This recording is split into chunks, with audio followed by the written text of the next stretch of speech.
All right. Welcome, welcome. Thank you so much for taking this time today to connect with other amazing musicians and people in the industry that are interested in licensing. I'm super, super excited to share with you all of my secrets.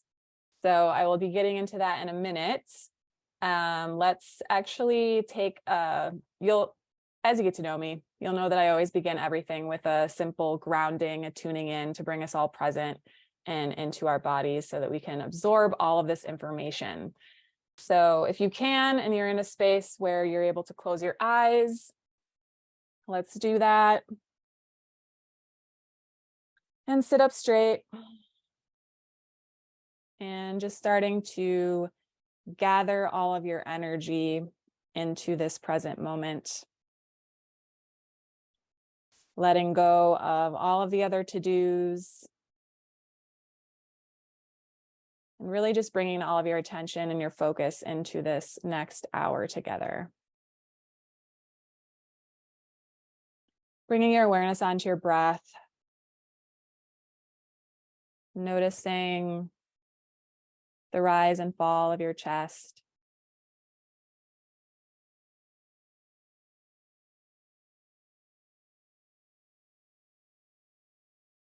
And seeing if you can just lengthen your inhales and exhales a little bit longer.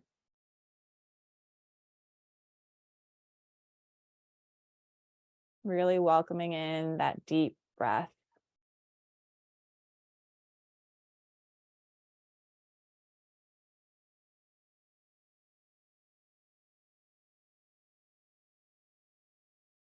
And now just taking a moment to tune into your why for showing up today.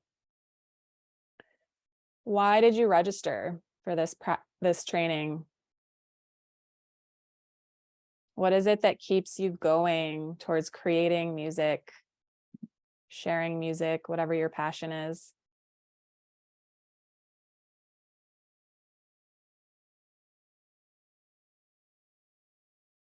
And now shifting your energy towards gratitude. Gratitude to yourself for showing up and for making this time for yourself. Gratitude to your fellow musicians for showing up to co-create this experience together. And let's end this with a deep inhale. So exhaling everything out your mouth. Deep inhale through your nose. Inside out.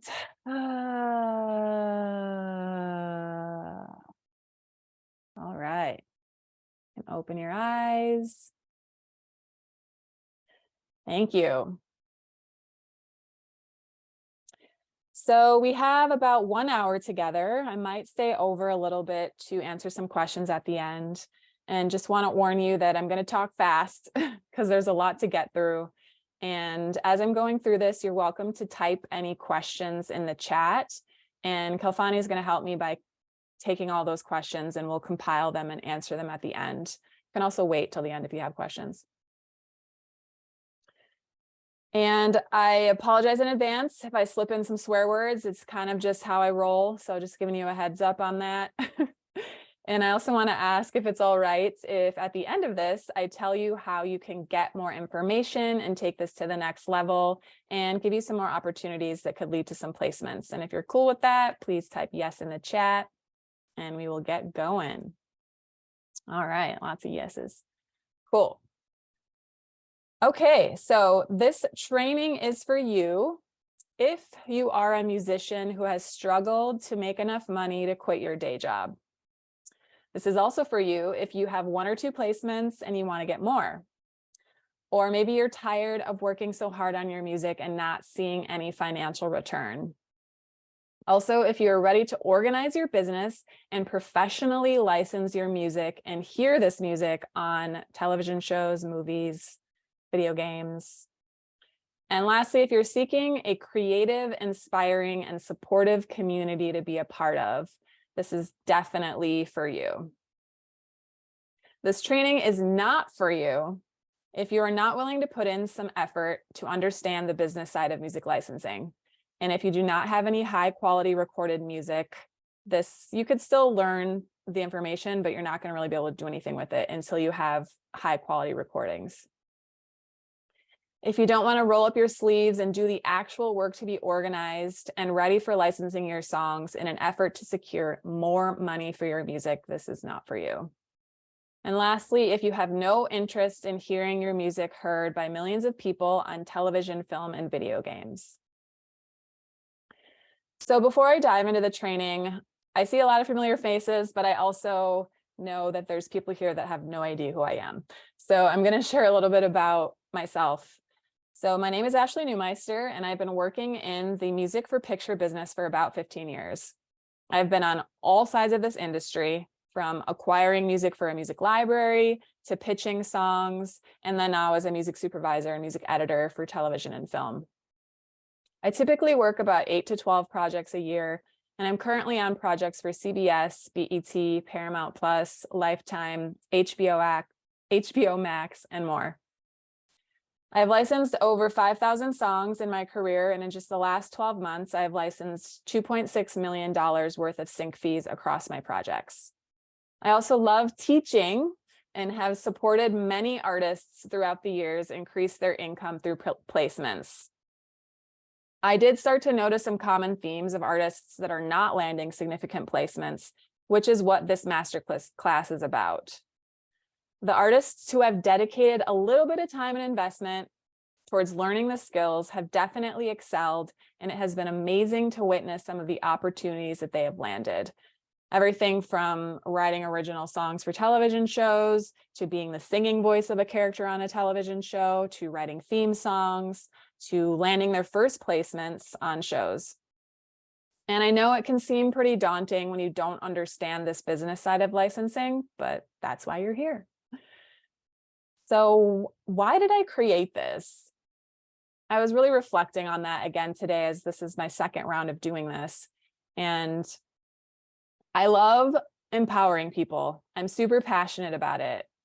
And I felt like it was really about time for someone on my side of the industry, which is on the decision-making side, to let artists know what really works.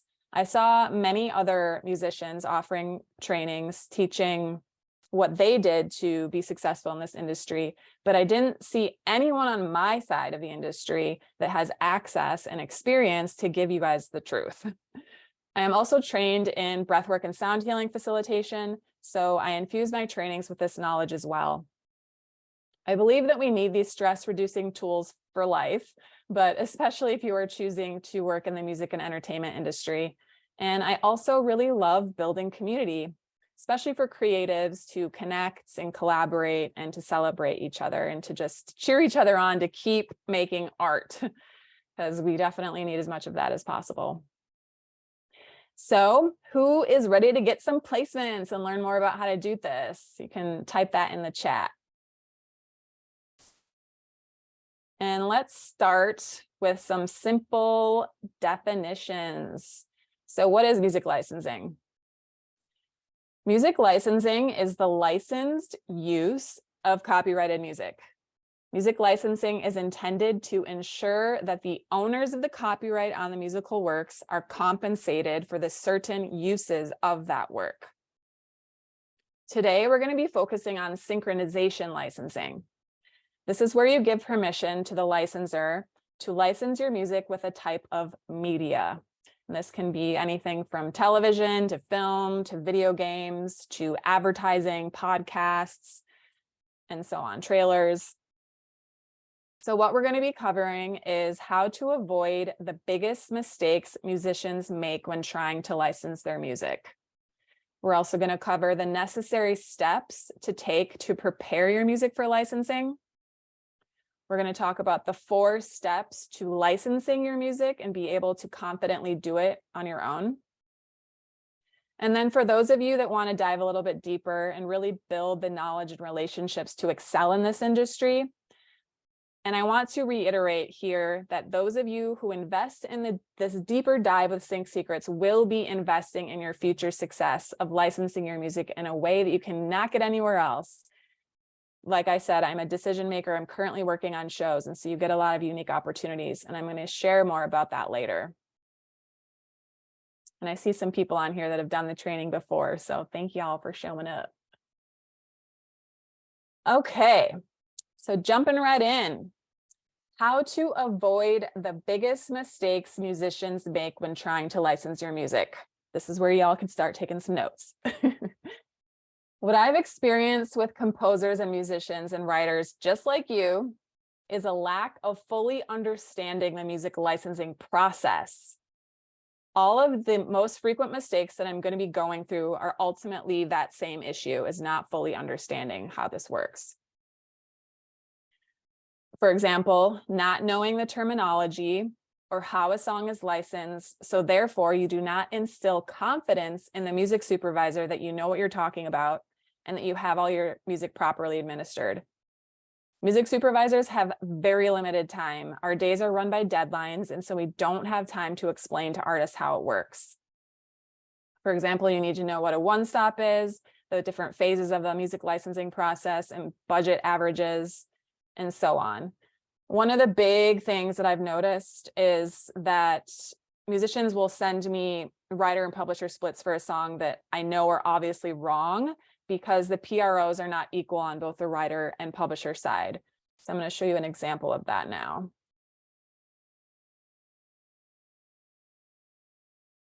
All right. So you can see on the top, the writers has a 50% ASCAP writer, 25% BMI writer, and a 25% CSAC writer. So that means that you need to have the same exact corresponding percentages on the publisher's side. So the top example is if all of those writers have their own publishing companies and they're retaining their own publishing. I just made up some names. And then the bottom one is if, let's say, I wanted to control all of the publishing, then I would need to have my own publishing companies. And it would be the same percentages. So ASCAP 50%, BMI 25%, and CSAC 25%. And those are all my companies.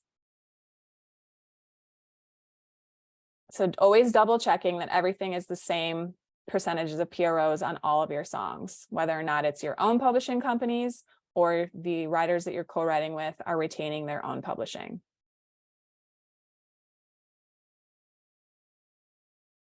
Another mistake that I often see is messy track titles or no metadata.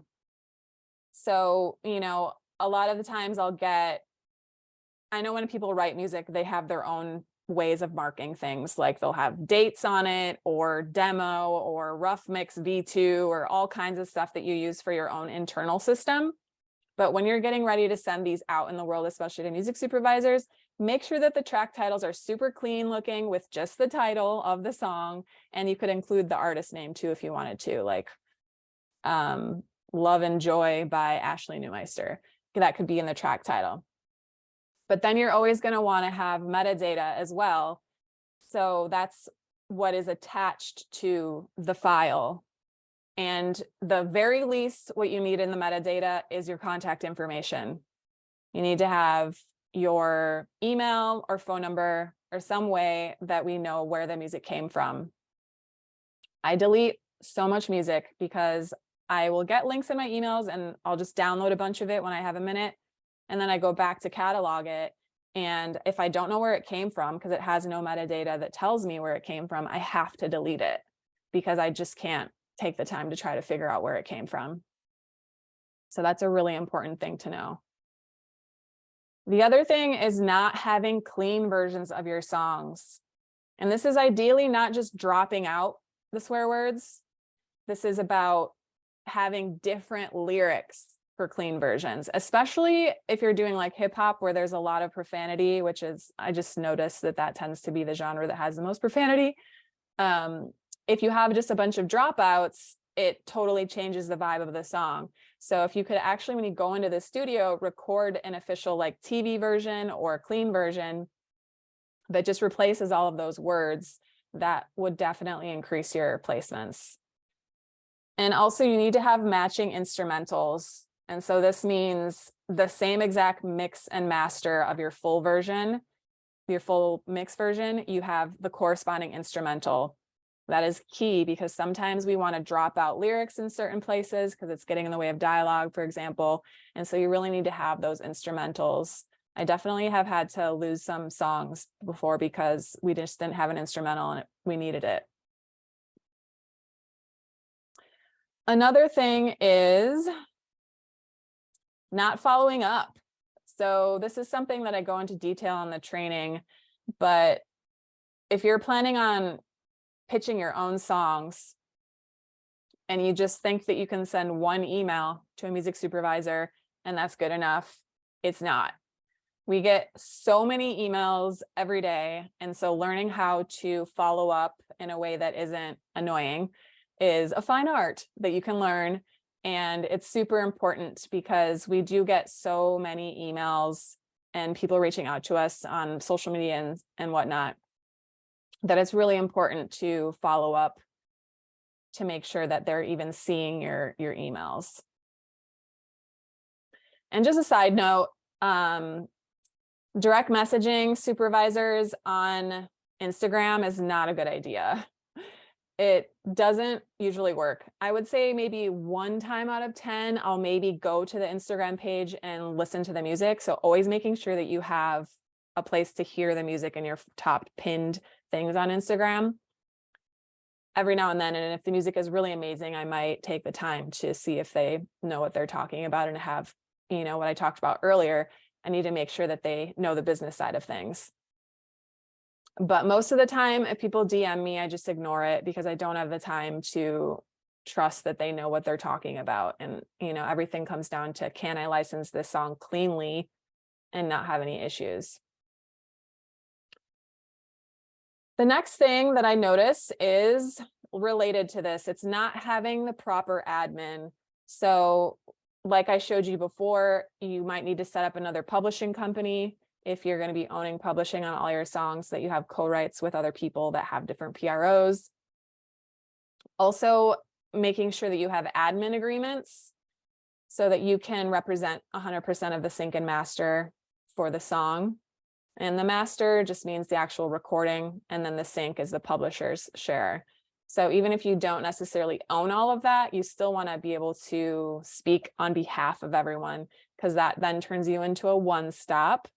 And that means that as a music supervisor, I just need to go to one stop to license that song. And that's what is ideal. And if you don't have a one stop, make sure that you can easily reach out to the co-owners and whoever else needs to license the song and give them a heads up, like, hey, so-and-so is going to be reaching out to you. Make sure you clear the song today. I already approved the fee. Just approve it. Make it easy. Another mistake that I notice is sending your music at the wrong time, not targeting your pitches, meaning you need to know how to find out what music supervisors are working on and when. I get so many people reaching out to me, pitching me music for shows that I've already completed. And it doesn't, it doesn't do any good because I'm not going to listen to their music because I don't need it right now.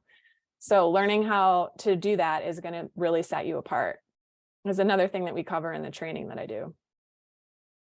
Another tip is making sure that you send downloadable links. Do not send Spotify or Apple links or any other streaming platform. Make sure that you send your music in a way that is downloadable. I prefer disco. That's become pretty much an industry standard by now. But every music supervisor has their own preference, which you can get to know as you build relationships with them. But just making sure that it's downloadable and has your metadata, because then we can download it and put it into our system, our preferred way of cataloging and storing all of our music. It does not serve you at all to send anything that is only streaming. Another thing to think about is that relationships are priority. Like anything, you really want to do your best to form relationships with the music supervisors, or if you choose to get a music library to represent you, having a good relationship with them is also really important.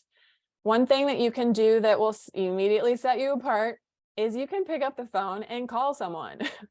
Everyone is on emails all day. And people have kind of gotten away from making phone calls.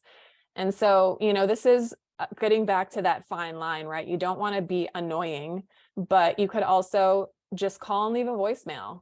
Don't even expect them to necessarily pick up. But if you can find their phone number, calling them and let them know, hey, I just sent you an email. This is the subject line, so they know that they can search for it easily. My name is so-and-so, and I love your show, blah, blah, blah. And, I can give you scripts of things that we'll go over in the training as well. But just having that extra touch point of contact is really important. And I often will, if someone calls me and they leave their name, obviously very clearly, I'll search for their name in my email and then be like, oh, there it is. And then I actually listen to their music. So it's a way of setting yourself apart. Another thing you can try to do is set up Zoom meetings. Zoom lunches have become a thing since the pandemic. And I know a lot of people don't necessarily live in LA or in the city where their music supervisor lives. So you can even offer to send them an Uber Eats gift card to cover their lunch, and you can have a lunch on Zoom. That's a really creative way of creating those connections. Another thing you can do are courses like this. There's different offerings, and you can do different kinds of listening sessions and whatever you can do to get some face time, even if it is online. Or you can go to conferences. Those are a huge thing that helps to give you access to these other decision makers and music supervisors, some face-to-face time to start building that relationship, and make sure you maintain those relationships. And it can be simple, just checking in even once a quarter to continue building that relationship. And the other thing is, if you get a placement, make sure that you thank the music supervisor. You'd be surprised by how many placements I'll get for artists and they don't even thank me. Every now and then some of them will send a gift, which is a huge thing. That's super nice. And this does not need to be extravagant, but if you get a placement for like $2,000, take 25 bucks of that and send a gift card or, a nice, anything you can think of, some cookies or something, just something to show your gratitude. Everyone likes to be appreciated. So it's a good way to continue to build that relationship with the music supervisor. And then lastly, which is probably the most important mistake that I see, is being difficult to work with or not sending things when you say that you will. This is huge because we have to work with so many people all day, every day. I work with the people that are super easy to work with and people that I can count on when they say they're going to do a demo for something, or they're going to write something on spec, or they're going to pitch me songs by a certain time for a scene that I need, because my life is driven, my career, my job is driven by deadlines, then I expect you to meet those deadlines as well. And so it's really bad if you miss a deadline. I mean, obviously life happens, things happen, and then you just communicate that. But making sure that you do what you say you're going to do goes a long way in this industry. I'm just going to pause there before we move on. Are you guys learning something? Enjoying this so far?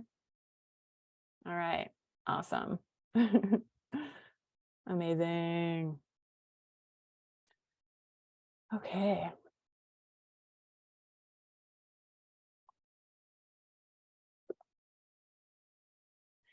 All right. Moving on to the necessary steps to take to prepare your music for licensing. So this is all the stuff that you need to do before you even pitch your music for placement. I'm going to drive home the importance of your proper admin. So this is making sure that you have admin agreements with all of your collaborators to represent the music on their behalf, if that's what you want to do. You have split sheets that have all the clear writer and publisher information. You have the work for hire agreement signed for everyone that you hired to maybe just play an instrument on your song, but they're not going to retain any writer or publishing. And you have registered all of your titles with your PROs, with ASCAP, BMI, CSAC, or if you're international, with your corresponding PRO. This is all super important to get done ahead of time. And if you continue on with the training with me, I give you all of these agreements. So you can see examples, or you could just use the ones that I gave you. Next thing you need to do is make sure that you have the proper file formats. So like I said, this is a clean version and an instrumental. Ideally, if you have an a cappella, that can be very helpful, and stems. And this is all of your final mix version. And then in film, they need songs in 24/48, but at the minimum, 16/48 is what you're going to want to record in, so that you can have high quality, high res of everything. It's not the end of the world if you don't have it in 24/48, but I would just start doing that just to get used to it. You also need all of your lyrics typed out in script format.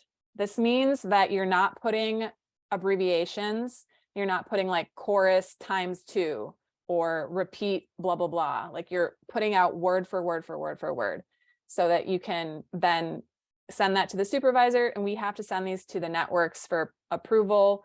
And if you don't do that work, then I have to do it, and it's just annoying. So just put it properly in script format, and that saves a lot of time, and it also makes you look like a professional in this industry. The next thing you need to do is all of your proper metadata. So those of you that have a sync agency or a library, this could include putting an acronym at the front of all of your titles. I see that a lot with like different libraries. They'll have a 3-letter acronym that starts each of their songs, which is a good idea. You can also do that as an artist if you want, because then I start to recognize that, and I know where those songs come from just immediately by seeing that acronym at the front.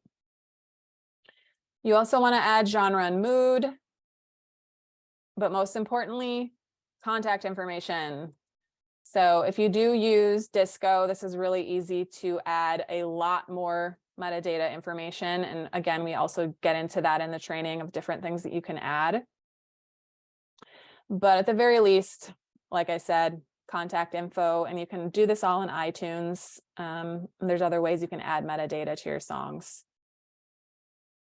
Lastly, you're going to want to categorize and catalog all of your proper writer and publisher information somewhere, maybe like an Excel spreadsheet, and a way that you can search your songs. So this will help you in being able to respond to briefs quickly. So if I send out a brief saying I need an up-tempo, fun hip-hop song for a club, you should be able to quickly find your songs that would fit that brief. A way of organizing your own music. Again, disco is a great option for that, or you can create your own way of folders, or however you want to do it. But just make sure that it's easily searchable.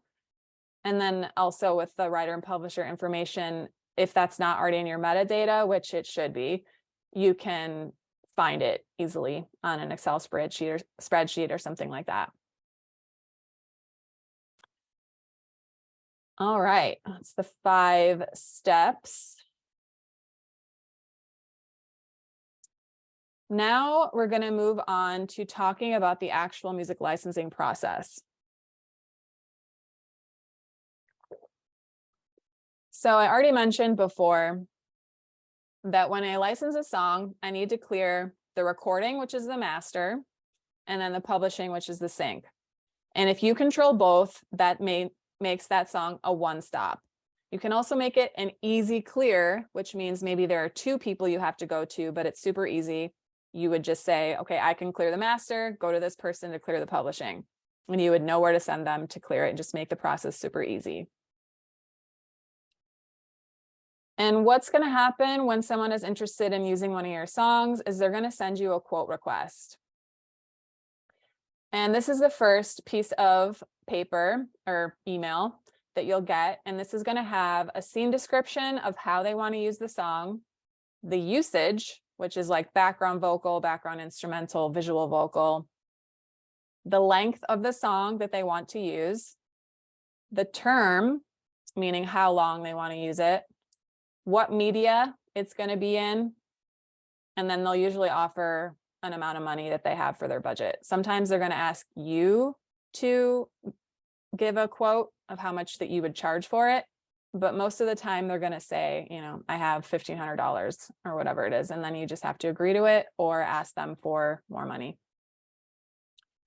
And this is all stuff that we're going to dive deeper in the training. And I'll give you examples of all of these different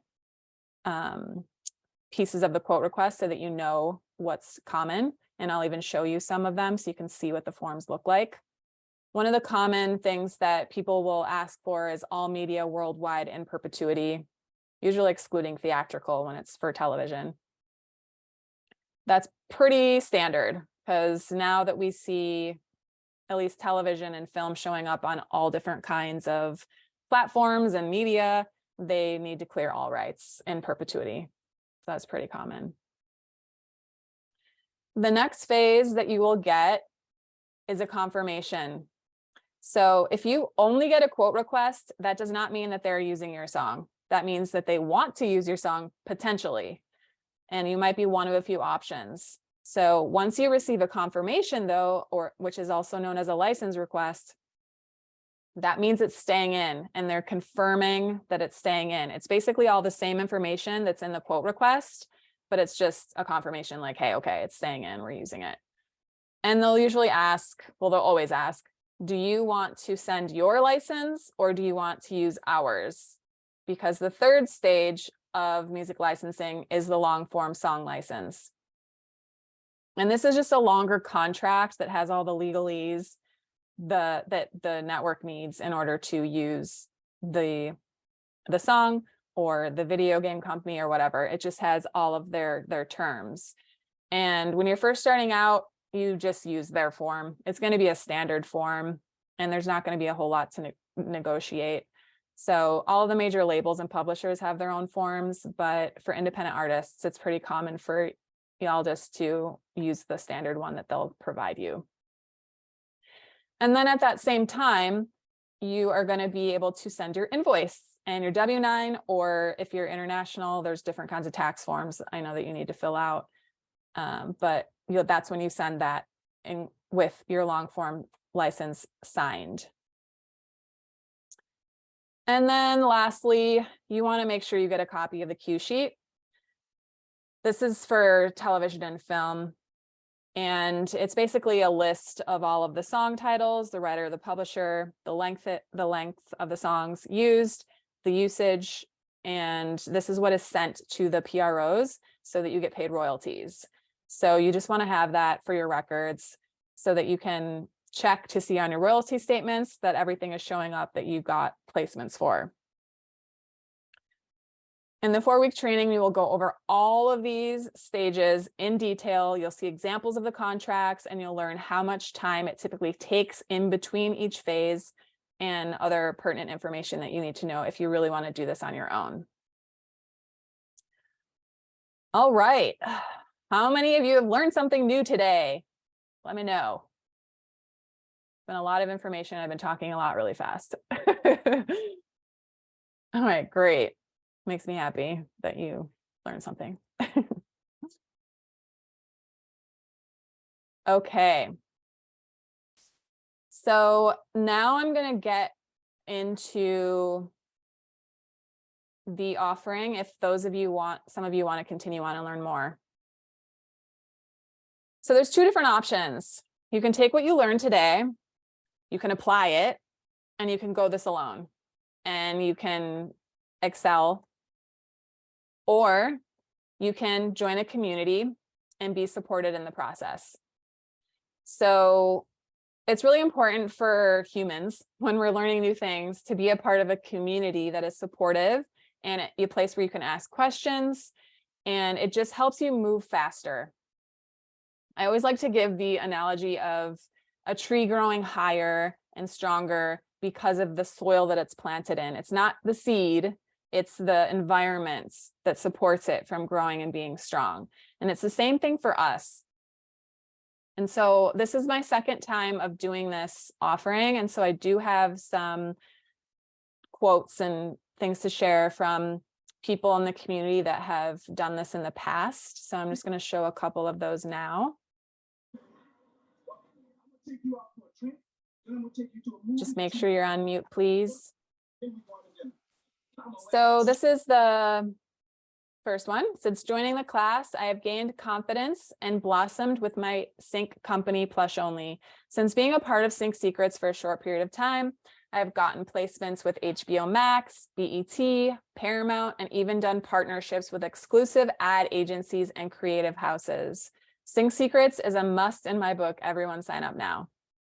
This is from Sharif. I actually ended up licensing, I think, 4 songs from his library during the training. There's another one. Ashley is an amazing instructor who puts in time and attention to all the participants. During this course, I landed a placement that I would not have happened if I didn't take this course. You will not find this kind of information in any other Sync course out there. Ashley is changing the game with Sync education and actually helping artists succeed. Sync Secrets has empowered me to learn skills that are opening doors for passive income. I recently achieved my first sync after completing her course, which has been a huge goal of mine for the last year. It sparked more momentum to write songs that authentically resonate with my own artistry. This is beautiful. Okay, so now I'm going to get into the specifics of the offering and the training that you can choose to go through now. And this is going to be a 5-week training. So you will get the first module immediately when you sign up, and then every week after that, you'll get the next module all the way up through 5 weeks. And this is going to really give you all of the information that you need to know to be successful in this industry. I'm going to go ahead and share my screen so that you can see a little bit of what this is going to look like for you. You'll see here the various modules. Module 1 is Mastering the Art of Efficient Administration. This is where you're going to get all of your contracts needed for your collaborators and get your business set up properly before you start really pitching your music. You want to make sure that's done first. And then we're going to get into the nitty-gritty of the music clearance process. You'll see contract templates for each phase of that process as well, and really understand more about various rates and things like that you can expect for certain kinds of media. And then we're going to get into how can you amplify your placements? How do you actually get your music to people and increase placements? We have a module here on mindset and building your sync business. This is a really great module for just supportive mindset techniques when anyone is building a business, but specifically within this industry. You'll get a lot of tips and tricks there from my friend Roy Campanella III. And then we're going to get into interacting with music supervisors and how best to do that. You're going to get some email templates and places you can find music supervisors and meet them and build relationships. I also included a bonus breathwork session here, which is an hour-long practice, guided practice, and a listening session with one of our guests that you can listen to because there was just so much good information in that one. I decided to give that to everyone. And then after this process, or after you do the training, you do get the opportunity to join the membership community if you want. And that's where you get live time with me, where we have monthly listening sessions and Q&As and monthly breathwork sessions. And I really am passionate about sharing the breathwork piece as well, because it gives us all of the stress relief tools that we need to continue in this challenging industry and just in life, really. It's a great way to connect with other creatives, and it's a really beautiful community. So I encourage you to at least do that for a few months, especially, while you're in the training or a few weeks after the training, so you can get all of your questions answered. So you can check your email for links on more information for the training, and also for your discount link. So this training is $697. However, if you sign up in the next 48 hours, you get $200 off. So it's $497 for those of you that decide to jump in right away. So sending you all so much love and appreciation for making your art and for committing to this creative journey, and wish you nothing but the best of luck. I will see you around.